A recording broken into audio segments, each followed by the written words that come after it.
শ্রদ্ধাভাজন সভাপতি এবং উপস্থিত মাননীয় সুধীবৃন্দ, আমি সাহিত্য একাডেমি চাঁদপুরকে বিশেষভাবে ধন্যবাদ জানাই এবং এর সঙ্গে সংশ্লিষ্ট সবাইকে কৃতজ্ঞতা জানাই যে তারা সাহিত্যের চর্চার একটা সাংগঠনিক কাঠামো তৈরি করেছিলেন। শুনলাম যে যারা করেছিলেন তাদের অনেকেই গত হয়েছেন এবং তারা সেটা এখনো চালিয়ে যাচ্ছেন। আর এখনকার যে কর্মকাণ্ড তাতে দেখা যাচ্ছে যে এটা খুবই বিস্তৃত একটা ভূমিকায় অবতীর্ণ হয়েছে। সাহিত্য একাডেমি চাঁদপুর এই 10 দিন ব্যাপী যে অনুষ্ঠান করেছে এবং 13টি শুনলাম যে 13টি প্রোগ্রামের আয়োজন করেছে, এটার মধ্য দিয়ে আসলে সাহিত্য কথাটির একটা প্রসারিত অর্থ প্রকাশিত হয়েছে। রবীন্দ্রনাথ ঠাকুর এই অর্থ খুব প্রচার করেছিলেন যে সাহিত্য কথাটি এসছে হলো শহীদ থেকে, এবং শহীদ থেকে এসছে বলেই সাহিত্য কথাটিকে আমরা সম্পর্ক তৈরি করা বা সম্পর্কিত হওয়া এই অর্থে ব্যবহার করতে পারি। এটা বৃহৎ অর্থ। এটা আসলে মানব সম্পর্ক, কিন্তু মানব সম্পর্ক প্রকাশ করার যেহেতু অনেকগুলো দিক আছে, অনেকগুলো ধরন আছে, মানুষের চর্চার প্রচুর ধরন আছে যেটা মানব সম্পর্ক নিয়ে কাজ করে। ফলে সাহিত্যের জন্য আমরা এই ধরনের একটা কথা গ্রহণ করতে পারি রবীন্দ্রনাথের খানিকটা প্রসারিত অর্থকে সংস্থান করার জন্য, যে সাহিত্য হলো প্রকাশমূলক সম্পর্ক। মানে আমি প্রকাশ করি, আমি সেলফ বা নিজেকে আবিষ্কার করি, প্রকাশ করি এবং এর মধ্য দিয়ে অন্যের সঙ্গে সম্পর্কিত হই। এই যে অন্যের সঙ্গে সম্পর্কিত হওয়ার যে সাহিত্য, সেটারই আমরা বহু ধরনের প্রকাশ দেখলাম চাঁদপুর সাহিত্য একাডেমির এই গত 10 দিনে গৃহীত প্রায় 13টি আয়োজন। এই মানব সম্পর্ক, যাকে আমরা খানিকটা সংকীর্ণ অর্থে সাহিত্য বলি, মানে যে আর্ট ভাষার মধ্য দিয়ে রূপ লাভ করে, প্রকাশ লাভ করে, রং রেখার মাধ্যমে নয়, মিউজিক বা সঙ্গীতের মাধ্যমে নয়, কিংবা আজকালকার দিনের আমরা অডিও, ভিজুয়াল এবং রিটেন একটা কম্বাইন্ড ডকুমেন্টেশনের মধ্য দিয়ে যে নতুন প্রকাশভঙ্গি দেখছি, সেরকম নয়। সাহিত্য বিকশিত হয়েছিল অনেক অনেক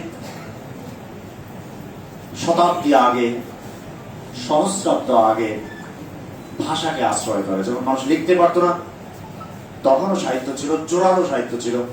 তার কিছু অংশ আমাদের কালে এসে পৌঁছেছে।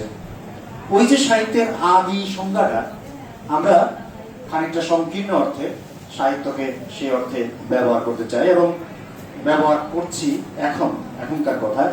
এবং সাহিত্য একাডেমি চাঁদপুর তার ঘোষিত লক্ষ্যের মধ্যে দেখা যাচ্ছে সেই কথাটাকেই প্রধান করছে। প্রশ্ন হলো এই যে এই যে সাহিত্য একাডেমি, এটার সঙ্গে সাহিত্য চর্চা কিংবা সাহিত্যিক তৈরি হওয়া এই ব্যাপারগুলোর সম্পর্ক কেমন বা সম্পর্ক কতটা? একটা তো হতে পারে যে এটা সামাজিক আয়ন। সমাজ প্রত্যেকেরই দরকার হয়। যারা সাহিত্য করেন, লেখেন, তাদেরও সমাজ দরকার আছে। তো তারা সাহিত্য একাডেমি করলেন, সমাজের মধ্য দিয়ে একীভূত হলেন। এটা কম গুরুত্বপূর্ণ নয়, কিন্তু এর চেয়ে গুরুত্বপূর্ণ কাজ হলো এমন কিছু তৎপরতার মধ্য দিয়ে যাওয়া যেটা যারা সাহিত্যে সক্রিয় আছেন তাদেরকেও সক্রিয় রাখবে, সক্রিয় করবে, এবং যাদের আকাঙ্ক্ষা আছে কিন্তু সক্রিয়তার অভ্যন্তর প্রেরণা ঠিক ততটা লাভ করছেন না, তাদেরকেও আসলে প্রেরণা দিতে পারে। এই সক্রিয় রাখা এটা খুব জরুরি।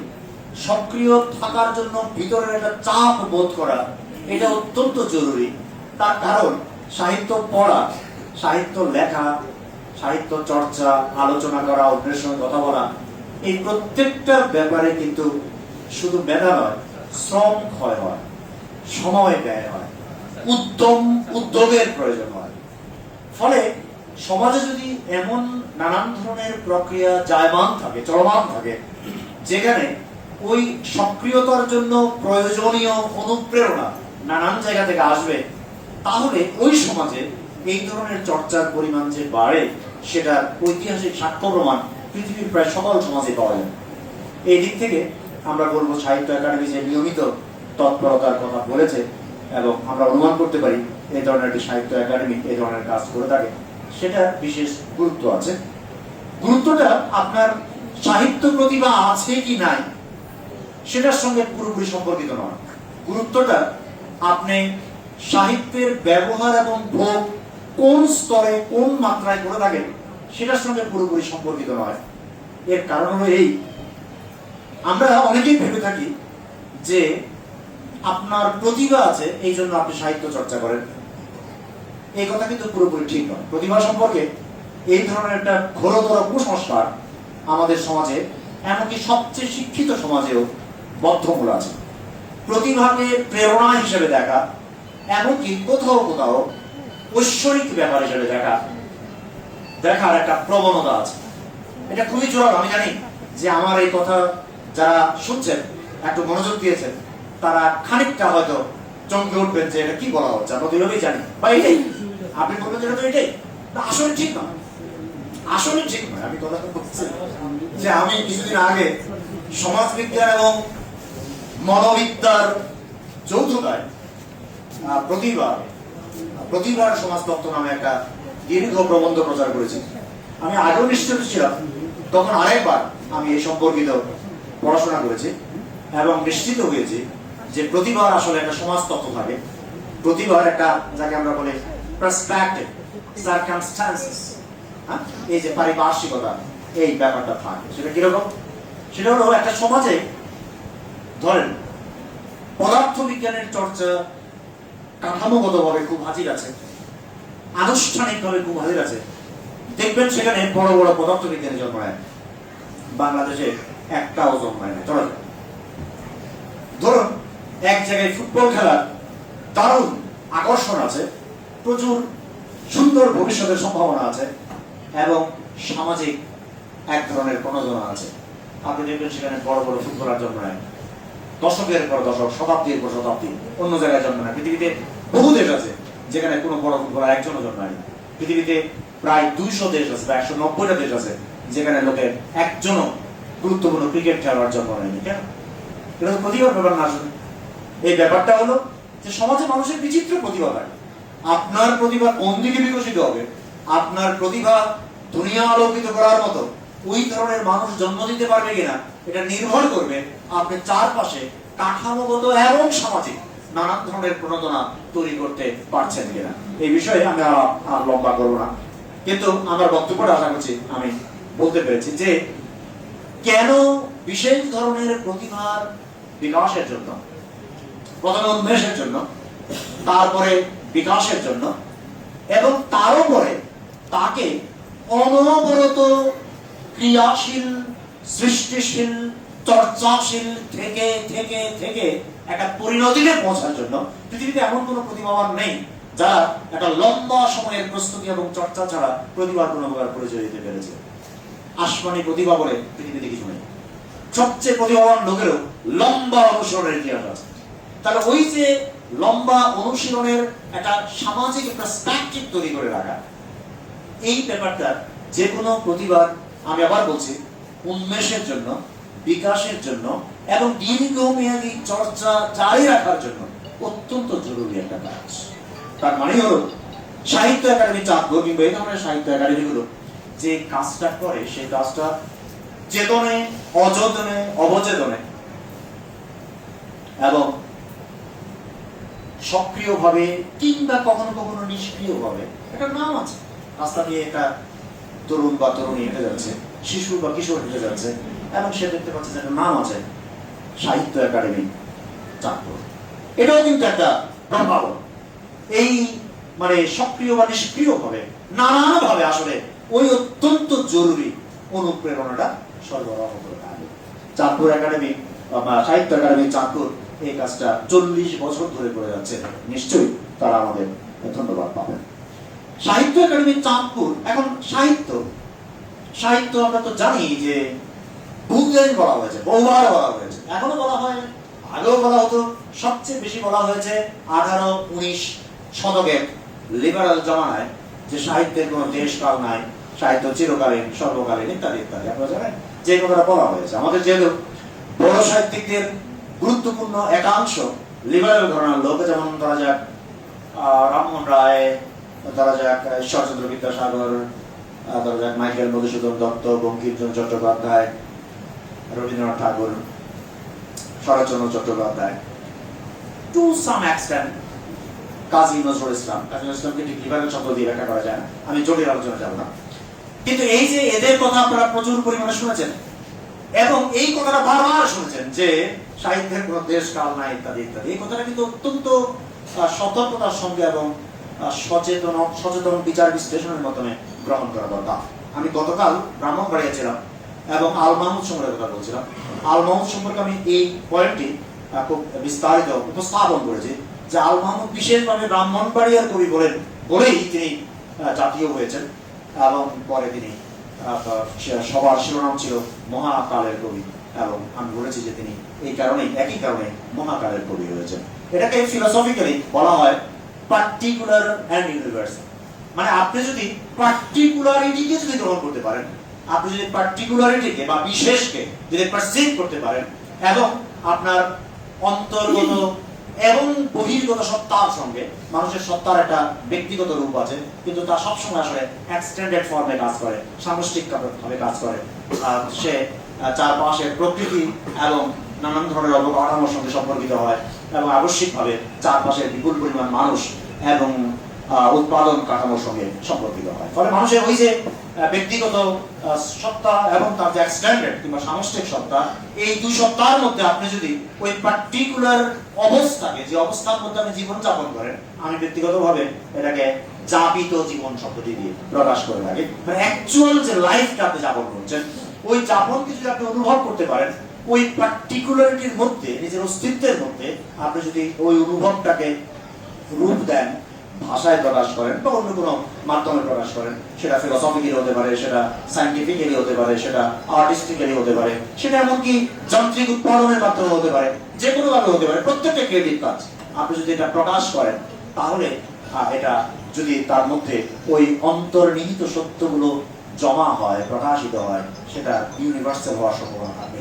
যে কোনো বড় সাহিত্যিক, যে কোনো বড় আর্টিস্ট, যে কোনো বড় বিজ্ঞানী কিংবা সৃষ্টিশীল মানুষ এইভাবে পার্টিকুলারিটির মধ্য থেকে আসলে একটা সামষ্টিকতার মধ্যে, ইংরেজি যেটা বলে ইউনিভার্সালিটি, বা বাংলায় আমরা সর্বজনীনতা বা বিশ্বজনীনতা বলতে পারি। বাংলায় একটা সুন্দর শব্দ আছে, সামান্য, বিশেষ থেকে সামান্যে উন্নীত হওয়া, এইদিকে আপনি যেতে পারেন। কথাটা বিশেষভাবে আজকে বললাম এই কারণে যে আমরা এই যে সাহিত্য একাডেমি চাঁদপুর এই ধারণা নিয়ে আলাপ করছি, এটার ওই বিশেষত্বটা কিন্তু আছে। এই বিশেষত্বটা কি? যে আপনি পার্টিকুলারলি চাঁদপুরের মধ্যে কেউ একজন, দুইজন, পাঁচজন, 10 জন, আমরা জানি তারা, এবং আমরা জানি না এমন অনেকেই, তারা ওই পার্টিকুলারলি এর মধ্য থেকেই জীবনযাপন করছে এবং তার একটা সাহিত্য বাসনা আছে, তার একটা অনুসন্ধিৎসা আছে এবং তার ধরা যাক বিজ্ঞান বাসনা আছে, ইত্যাদি ইত্যাদি। সাধারণ বিজ্ঞান হতে পারে চাঁদপুরের পার্টিকুলার একটা জোন থেকে দারুণ বোটানিস্ট জন্ম নিতে পারে, কৃষিবিদ জন্ম নিতে পারে এবং দারুণ মেকানিক্যাল কাজ করতে পারে চাঁদপুরের একদম পার্টিকুলার জায়গায় বসে কেউ। প্রতিভা এবং সৃষ্টিশীলতা, এটার কিন্তু কোনো বিশেষ প্রাঙ্গণ নেই। আমরা হয়তো আজকে সাহিত্য একাডেমি চাঁদপুর নিয়ে কথা বলছি বলে আমরা সাহিত্যকে বিশেষভাবে প্রায়োরিটাইজ করছি, কিন্তু প্রতিভা এবং সৃষ্টিশীলতা আসলে এই বিচিত্র অঙ্গনে প্রায় একই রূপে কাজ করে। তার ইনফ্রাস্ট্রাকচারের একটু ভিন্নতা থাকে। যিনি মেকানিক্যাল নিয়ে কাজ করবেন তার জন্য হয়তো একটা ল্যাবরেটরি দরকার হবে, তার জন্য কিছু মেশিনারিজ দরকার হবে। যিনি সাহিত্য নিয়ে কাজ করবেন তার জন্য কাগজ কলম দরকার হবে, কম্পিউটার স্ক্রিন দরকার হবে, আলাদা হতে পারে, কিন্তু প্রত্যেকটারই আসলে একই ধরনের ব্যাকরণ থাকে। এখন আপনি যদি পার্টিকুলারিটিকে বিশেষভাবে অনুধাবন করতে পারেন, উদযাপন করতে পারেন, অনুভব করে তাকে রূপায়িত করতে পারেন, তাহলে আপনার সাহিত্য সৃষ্টির সম্ভাবনা এবং তার অথেন্টিসিটি বিশ্বাসযোগ্যতা, অকৃত্রিমতা তৈরি হওয়ার সম্ভাবনা কিন্তু অনেক অনেক বাড়বে। কথার জন্য বললাম এই যে আমরা অনেক সময় মনে করি যে এই যে সাহিত্যের উচ্চারণ, সাহিত্যের নানান ধরনের অ্যাম্বিশন বা যাকে আমরা বলি উচ্চাবিলাস, এই ব্যাপারগুলোর সঙ্গে কেন্দ্রের একটা গভীর সম্পর্ক আছে। তা নাই, আমি সেটা বলবো না, এটা বহু থিওরিতে বলা হয়। আমি দস্তয়েভস্কি সম্পর্কে লুকাসের একটা লেখা অনুবাদ করেছিলাম। সেখানে যেমন তিনি বলছেন যে দস্তয়েভস্কির আবির্ভাব বিস্ময়কর, কারণ দস্তয়েভস্কি যে সময়ে পুঁজিবাদের সবচেয়ে অ্যাডভান্স মানুষদের নিয়ে কাজ করে ওই সংকটগুলোকে পৃথিবীর সবচেয়ে ভালো সাহিত্যিক উৎপাদন হিসেবে প্রকাশ করছিলেন, তখনও রাশিয়া আসলে পুঁজিবাদের বিকাশই করেন। সুতরাং এটা বিষয় দস্তয়েভস্কির ক্ষেত্রে লুকাস বলছে। তার মানে সাহিত্যের আর্টের বিবেচনায় এক ধরনের সেন্ট্রালিটির ব্যাপার আছে, কিন্তু এই কথাও তো আছে যে মহানগরে, নগরে, কেন্দ্রে মানুষ একেবারেই ব্যক্তিগত যেই ধরনের বাস্তবতার মধ্যে জীবনযাপন করলে মাটি, মানুষ, সম্পর্ক, উৎপাদন সম্পর্ক এবং অপরাপর বাস্তবতার সঙ্গে অথেন্টিক এবং মৌলিক একটা সম্পর্কের মধ্য দিয়ে যায়, এটা আসলে গ্র্যান্ড আরবান সোসাইটিতে ঘটে। ওর মধ্যে অনেক বেশি কৃত্রিমতা আছে। ওর মধ্যে আমরা যদি বলি জীবনের, জীবিকার, লড়াইয়ের, সংগ্রামের, অস্তিত্বের অনেক বেশি লড়াই সংগ্রাম থাকার কারণে, অনেক বেশি ব্যস্ততা থাকার কারণে মানুষের নৈশত্ব যাপন, মানুষের নিজস্বতা যাপন, এই ব্যাপার অত্যন্ত জরুরি ব্যাপারগুলো, যেগুলো যে কোনো সৃষ্টিশীলতার জন্য খুব জরুরি, এবং ওই যে একেবারে যাপিত জীবনের সঙ্গে সম্পর্কিত হওয়া, ওই ব্যাপারটার জন্য প্রয়োজনীয় অবকাশ অনেক সময় কম জোটে। এই কথা কিন্তু বলা হয়, খুব বলা হয়। কোনটা সত্য কোনটা মিথ্যা সেই ধরনের কোনো মীমাংসা আমাদের স্বার্থাধীন এবং আমাদের জন্য সেটা জরুরিও নয়। আমি শুধু বলতে চাচ্ছি এই যে কেউ একজন ঢাকায় না থেকে, কলকাতায় না থেকে, দিল্লিতে না থেকে, নিউ ইয়র্কে না থেকে, চাঁদপুরে থেকে সাহিত্য চর্চা করছে, এই কথার শিল্পগত দিক থেকে একটা অসামান্য তাৎপর্য আছে। এই কথার তাৎপর্য এই যে একটা পার্টিকুলারের মধ্যে যাপিত জীবনকে অসাধারণ ভাবে আবিষ্কার এবং উদযাপনের মধ্য দিয়ে ওখানে এমন ভাষার পুনরুদয় হতে পারে, এমন সম্ভাবনা সবসময় থেকে যায়, যেটা কিছুতেই একটা এক্সট্রিম আরবানিটির মধ্যে কিংবা সেন্ট্রালিটির মধ্যে হবে না। এই ধরনের ক্ষেত্রে সারা পৃথিবীতে প্রচুর উদাহরণ আছে যে অনেক বড় বড় সাহিত্যিক এবং আর্টিস্ট জন্ম নিয়েছেন এই ধরনের পরিস্থিতির মধ্যে, এই ধরনের যেটাকে আমরা কখনো কখনো প্রান্ত বলি, এই ধরনের পরিস্থিতির মধ্যে জন্ম নিয়েছেন। এই সুযোগ তো আছে। কিন্তু যদি আমরা এমনিতে একটা সামাজিক চর্চা হিসাবে সাহিত্য একাডেমি চাঁদপুরের চর্চার কথা বলি, আমরা প্রতিভা সম্পর্কে সামাজিক ভাবে আলাপ কমই করলাম, কারণ প্রতিভার মধ্যে কিছু রহস্যময় ব্যাপার থাকেই। প্রতিভা তো একজনকে মানে শিখিয়ে পড়িয়ে প্রতিভাবান বানানো যায় না। ফলে আমরা যদি ওই আলাপ না করে আমরা যদি একটা চর্চার কথা বলি, যে চর্চাটা খুবই জরুরি, আমি একটু আগেই বলেছি প্রতিভার বিকাশের জন্য এই ধরনের চর্চাটা খুবই জরুরি। কলম্বাস এবং কোক কিংবা ম্যাগেলান একমাত্র সাম্রাজ্য বিস্তারকারী ইউরোপেই জন্মাতে পারে ওই ধরনের প্রতিভাবান নাবিক, তার কারণ ওই সমাজে আসলে ওই ধরনের নাবিক তৈরির জন্য সমাজ পুরোপুরি প্রস্তুত ছিল, রাজা থেকে একদম প্রজা পর্যন্ত। প্রতিভার জন্য এই সামাজিক চর্চা তো অত্যন্ত জরুরি, সেটা আমি বলেছি। সেই চর্চার জন্যই যদি আমি বলি, তাহলে আমরা বলবো যে নিশ্চয়ই চাঁদপুর সাহিত্য একাডেমির সঙ্গে অনেক সাহিত্যিক যুক্ত আছেন, ব্যক্তিগতভাবে তারা সাহিত্য চর্চা করে থাকেন। তাদেরও কিন্তু একেবারে চাঁদপুরের স্থানীয় একটা দিক আছে, আবার জাতীয় ঘটনা পরম্পরার সঙ্গে তারা যেভাবে সম্পর্কিত সেই দিকটা আছে প্রত্যেকে। ধরেন আপনি নিউ ইয়র্ক থাকেন, নিউ ইয়র্কে যে লোকটা থাকে সে একটা সংবাদ পেল, ধরো তার মামদানি মেয়র হিসাবে জিতল, তবে যে লোকটা নিউ ইয়র্কে আছে তার কাছে এই ঘটনার একটা তাৎপর্য আছে। ঢাকা থেকে একজন লোক এই সংবাদটা শুনলো, তার কাছেও কিন্তু এই সম্পর্কের তাৎপর্য আছে। আপনি কেন্দ্র থেকে প্রান্ত পর্যন্ত একটা নিউজ পেলেন, কোন একটা, যেমন মানুষ চাঁদে গেছে, সমস্ত পৃথিবীর মানুষ কিন্তু সে জানতে চায়নি, সমস্ত পৃথিবীর মানুষ কিন্তু এই তথ্য দ্বারা প্রভাবিত হয়েছে। তার মানে আপনি যেখানে থাকেন না কেন, আপনি কিন্তু সো কল কেন্দ্র, সো কল যাকে আমরা মূল অংশটা বলি, অংশ বলি, অ্যাডভান্সড অংশ বলি, সেই অংশের সঙ্গে পৃথিবীর সমস্ত মানুষ কিন্তু নানাভাবে সম্পর্কিত থাকেন। যিনি চাঁদপুরে বসে সাহিত্য করছেন কিংবা ব্রাহ্মণবাড়িয়া বসে সাহিত্য করছেন, তিনি কিন্তু এইভাবে জাতীয় ব্যাপারগুলোর সঙ্গেও সম্পর্কিত থাকবেন। আবার একই সঙ্গে তিনি যাকে আমরা বৈশ্বিক বলতে পারি, সর্বজনীন বলতে পারি, স্থান কাল নিরপেক্ষ বলতে পারি, ওগুলোর সঙ্গেও কিন্তু তার নিজের মতো করে সম্পর্কিত থাকবেন। আমার বলার কথাটা হলো এই, যে আপনি ঠিক যেইভাবে যার সঙ্গে সম্পর্কিত ওই ব্যাপারটাকে আপনার এই জাবিত জীবনের মধ্যে যদি অনুভব করতে পারেন, আবিষ্কার করতে পারেন, রূপায়িত করতে পারেন, তাহলেই আপনার সাহিত্যকর্ম সবচেয়ে অথেন্টিক হবে। এটা মোটেই হাহাকারমূলক ব্যাপার নয় যে আমি ওখানে নাই, ওখানে নাই, ওই পত্রিকা আমার লেখা চাপা হয় নাই, এই ধরনের কোনো হাহাকারমূলকতার ব্যাপারই আসলে এখানে নেই। সবচেয়ে গুরুত্বপূর্ণ ব্যাপার হলো যে আপনি আপনার অ্যাকচুয়াল এক্সিস্টেন্সের সঙ্গে আপনার লেখাটা কি, লেখাটা হলো অস্তিত্বের এক্সটেনশন। আপনি আপনার নিজের অস্তিত্বকে যেভাবে অনুভব করছেন সেটা অন্যের কাছে দিচ্ছেন, যে তুমি আমার সঙ্গে সম্পর্কিত হও, যেটা আমরা বললাম একদম প্রথমে, যে সাহিত্য হলো শহীদ থেকে এসেছে, যেটা সম্পর্কিত হওয়া। ফলে আপনার এখানকার উপলব্ধি যদি অথেন্টিক হয়, আপনি যদি সেটা প্রকাশের জন্য একটা রূপকল্প তৈরি করতে পারেন, তাহলে নিঃসন্দেহে সেটা অসামান্য সাহিত্যকর্ম হয়ে উঠবে। আমি এই প্রসঙ্গে আর কথা বাড়াবো না।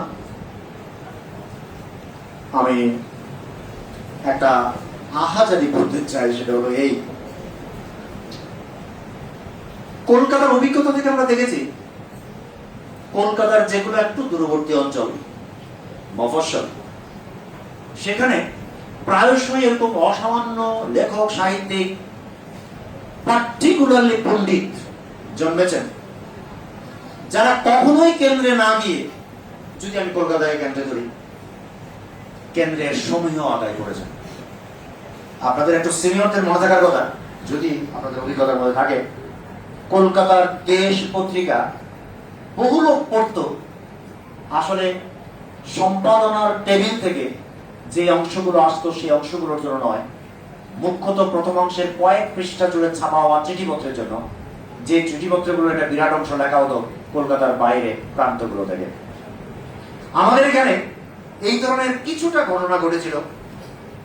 আমি অনুমান করতে পারি প্রধানত বামপন্থী রাজনীতির এবং সংস্কৃতি চর্চার বিভিন্ন কেন্দ্রের কারণে বাংলাদেশের কয়েকটা মফস্বল, বাংলাদেশের কয়েকটা জেলা পর্যায়ের শহর এবং কয়েকটা বিভাগীয় পর্যায়ের শহর এই ধরনের দারুণ ক্যারিশমা দেখিয়েছে।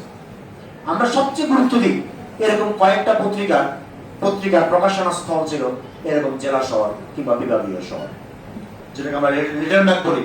সে ধরনের অনেকগুলো পত্রিকা কিন্তু ঢাকার বাইরে থেকে প্রকাশিত হয়েছে এবং তারা কেন্দ্রের চূড়ান্ত রকম সমীহ আদায় করে নিয়েছে। বলা যায় এই কর্মকাণ্ডের মধ্য দিয়ে তারা কেন্দ্রকে প্রান্তে টেনে নিয়ে গেছে, প্রান্ত কেন্দ্রে আসার মোটেই প্রয়োজন বোধ করেন। কিন্তু গত ৩০-৪০ বছর ধরে এই ব্যাপারটা বাংলাদেশে ভয়ঙ্কর ভাবে ধ্বংস হয়ে গেছে। আমি একেবারে অভিজ্ঞতা থেকে প্রায় নিশ্চিত হয়ে এটা বলছি যে এটা অনবরত ধ্বংস হচ্ছে। এই ধ্বংস হওয়ার কারণ কি সেটা ব্যাখ্যা করা যাবে, সেটা ব্যাখ্যা করা আমার জন্য জরুরি নয়। আশা করছি আপনারাও কেউ কেউ যারা তথ্য খোঁজখবর রাখেন তারা তথ্যের ভিত্তিতে আমার এই কথার সঙ্গে একমত হবেন যে আমরা এই মুহূর্তে হয়তো বগুড়ায় আজ থেকে ৩০ বছর আগে যে ধরনের একটা স্বতন্ত্র চর্চা কেন্দ্র হিসেবে বগুড়াকে দেখতাম, এখন আমরা সেটা পাচ্ছি না। সিলেটকে, চিটাগংকে ইত্যাদিকে ৪০ বছর আগে, ৩০ বছর আগে আমরা এরকম চর্চা কেন্দ্র হিসেবে পেয়েছি, কিন্তু এখন অনেক কম পাচ্ছে কিংবা পাচ্ছি না অনেক জায়গায়। কিন্তু সম্পূর্ণ নতুন একটা পরিস্থিতির মধ্যে কিন্তু আমরা এখন দাঁড়িয়ে আছি। এটা বলে আমি আমার কথা শেষ করব। আমরা একটা ডিজিটাল উৎপাদন ব্যবস্থার যুগে আছি। এটা মানুষের অভিজ্ঞতার মধ্যে সবচেয়ে বড় বৈপ্লবিক পরিবর্তন। যখন ছাপাখানা আবিষ্কৃত হয়েছিল, যেটাকে গুটেনবার্গ রেভলিউশন বলা হয়, সেটা মানুষের পারসেপশনকে অসাধারণভাবে পরিবর্তন করে দিয়েছিল। যখন সিনেমা আবিষ্কৃত হয়েছিল, তখন মানুষের পারসেপশন প্রসিডিউর অসামান্যভাবে পরিবর্তিত হয়েছিল, কিন্তু এর কোনোটি আসলে গত 10 বছরে সমস্ত পৃথিবীতে যে অনলাইন বিপ্লব ঘটে গেছে তার সঙ্গে তুলনীয় নয়। এই অনলাইনের মধ্য দিয়ে আমাদের শিল্পের উৎপাদন, বন্টন এবং ভোগ, এই 3টা স্তর যেভাবে অসামান্যভাবে পরিবর্তিত হয়েছে, লেখক এবং পাঠকের সম্পর্কিত হওয়ার ব্যাপারগুলো যেভাবে বৈপ্লবিকভাবে পরিবর্তিত হয়ে গেছে, এবং সবচেয়ে গুরুত্বপূর্ণ ব্যাপার হলো খোদ শিল্পের উপকরণগত এবং সমন্বয়গত বিন্যাসগত যে পরিবর্তন ঘটে গেছে। আমি একদম শুরুতে ওই যে এই জন্য শব্দটা ব্যবহার করেছিলাম, ভিজুয়াল, অডিও ভিজুয়াল শব্দটা ব্যবহার করেছিলাম। এই যে অডিও ভিজুয়াল প্লাস রিটেন, এই কম্বাইন্ড যে একটা শিল্প উৎপাদনের ব্যাপারের মধ্যে আমরা 10 বছরের মধ্যে সমস্ত পৃথিবীর মানুষ আচানক আটকা এসে পড়েছি। এই অভিজ্ঞতার সঙ্গে মানুষের যে হাজার হাজার বছরের অভিজ্ঞতা, এই অভিজ্ঞতার আসলে কোনো সম্পর্ক মানে তুলনা হয়। এই পরিপ্রেক্ষিতে আমরা এতক্ষণ ধরে এই যে আমরা চাঁদপুর নিয়ে কথা বলছি, আমরা বিশেষ নিয়ে কথা বলছি, আমরা কেন্দ্র প্রান্ত নিয়ে কথা বলছি, আমরা শিল্পের উৎপাদন, বন্টন এবং ভোগের বিচিত্রতা নিয়ে কথা বলেছি। এই ব্যাপারগুলোর কিন্তু একদম আক্ষরিক অর্থে রেডিক্যাল বা বৈপ্লবিক পরিবর্তন ঘটে গেছে। ওই পরিবর্তনের মধ্যে যারা কোনো না কোনো ভাবে ধারণাগত কনসেপচুয়াল প্রান্ত কিংবা মধ্যবর্তী জায়গা কিংবা একটু দূরবর্তী জায়গা, এই জায়গাগুলোতে আছেন, তাদের খেয়াল রাখা উচিত। আমি শুধু আপনাদের বলছি না, আমি আমাকেও বলছি, আমি অন্য সমস্ত লোক যারা কোনো না কোনো ভাবে আমার এই কথা শুনবেন তাদেরকেও বলছি, তাদের এই কথা মনে রাখার, চর্চার ক্ষেত্রে এই প্রত্যয় বিশেষভাবে ধারণ করার একটা জরুরি মুহূর্ত আমাদের সামনে এসে গেছে, যে আগের মতো কেন্দ্র এবং প্রান্তের ধারণা কিন্তু আর বিদ্যমান নেই। ওকে, প্রযুক্তিগত উৎকর্ষ এবং আর্থিক বিচলনের ক্ষেত্রে কেন্দ্র প্রান্ত আছে, এটাকে আবার ভাবতে চলবে। ধনী লোক আরো ধনী হচ্ছে এখন, এটা কিন্তু আছে। ফারাক বাড়ছে, এটা কিন্তু আছে। আমি ওটার কথা বলছি। আমি আমরা বিশেষভাবে সাহিত্যের উৎপাদন, বন্টন এবং ভোগ, এই যে এরিয়া নিয়ে কথা বলছি, এই এরিয়ায় লেখক পাঠক সম্পর্কের ধরন যেভাবে পরিবর্তিত হয়েছে, উৎপাদনের ধরন এবং বন্টন বিপণন যেভাবে পরিবর্তিত হয়েছে, সবচেয়ে গুরুত্বপূর্ণ হলো যে নতুন নতুন ফর্মের যেভাবে আবির্ভাব করছে, এই পরিপ্রেক্ষিতে কিন্তু আমাদের পুরনো যে কেন্দ্র প্রান্ত ধারণা, এডিটরের টেবিল এবং পাঠকের যে ধারণা, এগুলোকে সম্পূর্ণরূপে পরিবর্তন করে এক নতুন ধরনের উৎপাদনের এবং ভোগের সম্পর্কের কথা আমাদেরকে ত্বরিত গতিতে ভাবতে হবে। মানে আসলে আমরা তার মধ্যে উপস্থিত আছি। যদি আমরা দ্রুত ভাবতে পারি আমাদের জন্য ভালো হবে, যদি আমরা বিলম্ব করি আমরা তাহলে ব্যক্তিগতভাবে কিংবা সামষ্টিকভাবে পিছিয়ে যাবে। আমি আশা করছি সাহিত্য একাডেমি চাঁদপুর এর সঙ্গে সংশ্লিষ্টরা এবং খানিকটা ম্যাটোনিমিকের অর্থে চাঁদপুর বাসীরা এই ধরনের নতুন মুহূর্তকে নতুনভাবে অঙ্গীকার করতে পারবে এবং ব্যবহার ও ভোগ করতে পারবে। আমি আপনাদের সবার মঙ্গল কামনা করি, শিল্পময় সুষমময় জীবন কামনা করি। ধন্যবাদ।